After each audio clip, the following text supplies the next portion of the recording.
babies' lives are at greater risk because of the aggressive marketing tactics deployed by the formula milk industry. They're the kind of allegations formula milk companies have faced before. 6 companies spend almost $7 billion a year on marketing, which deliberately undermines breastfeeding. But a joint investigation this week by The Guardian newspaper and international charity Save the Children revealed major players in the industry are actually violating laws in the Philippines, offering free trips to doctors and midwives, handing out pamphlets in hospitals that look like medical advice. Many mothers might be convinced to be using the formula, but A, they can't afford it. B, so that means that they may well be diluting it to an extent where any nutritional value is lost. The companies deny any wrongdoing, but following the investigation, the Philippines launched an inquiry of its own. Reporter Hannah Ellis-Peterson is with The Guardian. Hannah, it seems like very troubling assertions that are being made here. How did they come to your attention in the first place? So it was actually Save the Children that came to me and said that they had this kind of huge global report coming out looking at the ways in which milk formula companies were still kind of pushing their formula on young mothers, particularly poor mothers around the world, and really kind of undermining breastfeeding. And the thing they were interested in is this idea that East Asia, which is the area that I cover, is seen as a particularly lucrative market for these companies. And there's incredibly low levels of breastfeeding despite very high levels of poverty. So we kind of had a discussion, and the Philippines is a particularly interesting case because it has some of the strictest laws in the world in terms of how formula companies are allowed to market their products, the access they have to mothers, the restrictions in which healthcare professionals work under. And yet, despite all of that, they still only have 34% of mothers who are breastfeeding exclusively.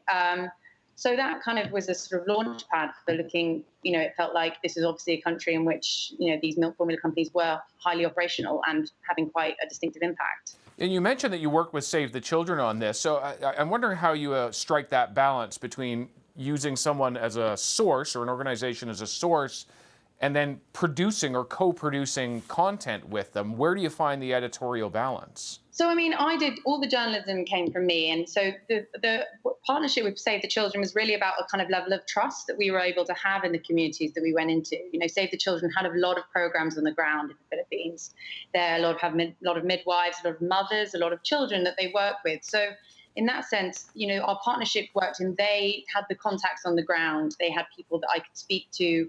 They knew areas that were particularly deprived. And then I would go in, sometimes with interviews that they'd set up, but often it would just be a case of I'd go into communities and speak to mothers there on the ground. And all the kind of journalism was done from my perspective. So I was the one who did all the interviews and I spoke to all the mothers, but used that, basis of trust that Save the Children already have there, and the kind of knowledge, the kind of, on the ground knowledge that they have, which is kind of really invaluable as a journalist. So that was kind of how the relationship worked and how the kind of partnership worked, which I actually think was really, really effective. So you did the journalism. You exposed all of this. The companies have continued to say, well, we're not doing anything wrong. Now there's an inquiry that's being launched. Do you think this will actually result in change? Well, the issue here really is that even though the Philippines have these incredibly strong laws, they have extremely limited resources to make sure that they're being abided by on the ground. And the fact is, if milk companies are targeting, midwives and doctors, a lot of whom, don't earn huge amounts of money, they're under huge amounts of pressure, it's quite difficult. And there's an enormous lack of information on the ground, even amongst midwives and nurses, in particular, who themselves don't know the impact of breastfeeding, that formula over breastfeeding has. So I think as long as there's a spotlight on these companies, I think that can make a difference. I think this inquiry, I'm not sure how much difference it will make, but I think if these companies know that there are people watching and that, on the smaller levels, which is really where they're targeting, it's very much these local levels, that they can't just keep getting away with this behavior, and that they're kind of direct targeting of mothers, is actually unacceptable and breaking the law. I think hopefully, they will be forced to change their practices. Hannah Ellis-Peterson, thank you very much for talking to us today. Thanks at all.